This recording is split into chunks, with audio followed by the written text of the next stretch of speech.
It was the summer of 2018 when I went back to my ancestral village in Uttarakhand. After nearly 15 years, my parents had passed away, and the only reason for this visit was to sign some old land papers and settle a few matters. The taxi dropped me off at the base of a narrow mountain road. Beyond that point, there was no signal, no vehicles, just silence, and the faint rustle of pine needles in the wind. The air smelled of damp earth and old wood. "Sir, the car won't go any further," the driver said, glancing nervously up the slope. "That village is abandoned now. People say strange voices are heard there at night." I smiled politely, not wanting to argue. "It's just a couple of hours' work. I'll be back soon." I slung my small backpack over my shoulder and started walking up the dusty trail. The sun was still bright, but the forest canopy made everything dim. It was strange, no birds, no insects, not even the faint hum of wind through the trees, only the sound of my footsteps on the stones. After about 40 minutes, I reached the old village gate. 2 half-broken stone pillars and a faded wooden arch. With the name still barely visible asterisk, Rainy Village asterisk, the houses looked frozen in time. Doors hung loose, roofs had caved in, and the air smelled of dry moss and forgotten prayers. I found my grandfather's house easily. It was the only one with a red tiled roof, still half intact. Inside, the wooden floor creaked under my steps. Dust floated lazily in the beams of sunlight sneaking through the cracks. For a while, it felt peaceful. I opened the windows and looked out. The view was breathtaking: green slopes, clouds drifting through the valleys, and far below, the shimmer of the Gunga winding through the hills. For a few minutes, I could almost feel like a child again, running through the fields, laughing and calling my grandmother from the courtyard. Around 3 p.m., while rummaging through some old trunks, I heard something, a faint asterisk, thump asterisk, from the upper floor. I froze. There shouldn't have been anyone up there. The staircase had collapsed years ago. I waited, listening carefully. Silence. Then again, a dragging sound, like someone pulling a chair across the floor. "Who's there?" I called out, my voice echoing faintly through the empty house. No reply. Just the long moan of the wind slipping through the cracks. I told myself it must be a rat, or maybe a loose beam creaking under its own weight. By late afternoon, I'd found the papers I needed. I sat near the window, drinking water and watching the mist settle over the hills. I needed to leave soon before dark, but something in that stillness made me hesitate. It felt as though the house didn't want me to leave yet. Then, from the corner of my eye, I noticed movement outside. A man standing under the old banyan tree thene, slightly bent, wearing a white kurta and dhoti. His face was turned away. I stepped closer to the window and called softly, "Hello, Uncle."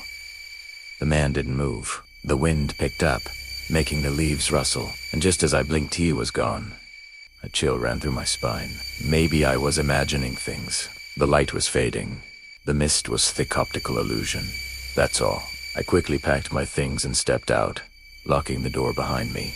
But as I started walking down the slope, the woods seemed darker, denser. The path looked unfamiliar, as if it had shifted. After a few minutes, I realized I wasn't alone. There were footsteps behind me, soft, slow, perfectly matching mine. I stopped. The sound stopped too. I turned around. Nothing. Just the trees and the gray mist rolling through them. I laughed nervously under my breath. "You're losing it, Rohit," I muttered. But then someone whispered my name. Not loud, but close. Asterisk, Rohit. Asterisk. I froze. My heartbeat thundered in my chest. The whisper came again, softer, but right next to my ear this time. Asterisk, Rohit. Wait.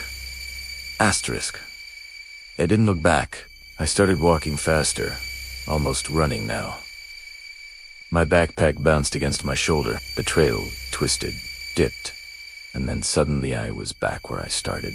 The banyan tree was in front of me again, the same one I'd seen near the house.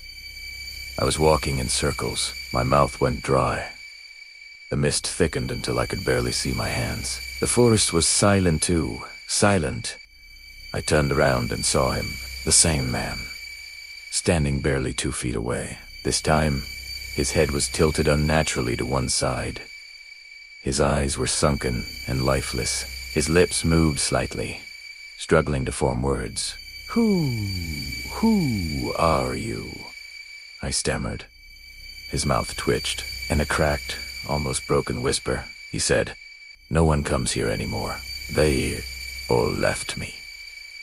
His voice dissolved mid-sentence, fading into the wind like a sigh. I stumbled backward, tripped over a rock, and hit the ground. When I looked up, he was gone. Just fog. Just silence. Primera. Ra-ene. I didn't know where I was going. I just ran until the trees began to thin and the faint light of a car's headlights appeared through the mist. It was the taxi driver. He was still waiting, nervously smoking by the roadside. When he saw me, he jumped up. "Oh my God! You actually came back. I thought you weren't coming down." I was too out of breath to answer. He looked past me, over my shoulder, and his face turned pale. "Who's that behind you?" he whispered. I turned slowly. At the edge of the trees, barely visible through the fog, stood the same white figure. The driver muttered a quick prayer, threw away his cigarette, and sped off so fast that the car almost skidded off the dirt road. I didn't dare look back. When I finally reached Rishikesh that night, I went straight to the land records office. The clerk looked through the documents and frowned. "These are for Rainy Village, but that village was destroyed in a landslide back in 2003. No one survived." I froze. "What do you mean?" He pulled out an old newspaper clipping. The date matched the same month, the same village. The article said a massive landslide had buried the entire settlement, killing all 12 residents, including one asterisk, Rohit Sharma asterisk, age 24. I stared at the paper, unable to breathe. My hands went numb. Because my name was Rohit Sharma, and I was 34. Or at least, I thought I was. That night, in the hotel room, I sat trembling with my phone flashlight on. I lifted it toward the mirror to check my face just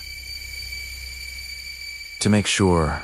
For a brief second, the light flickered, and in the reflection behind me, a pale figure smiled. Moral of the story: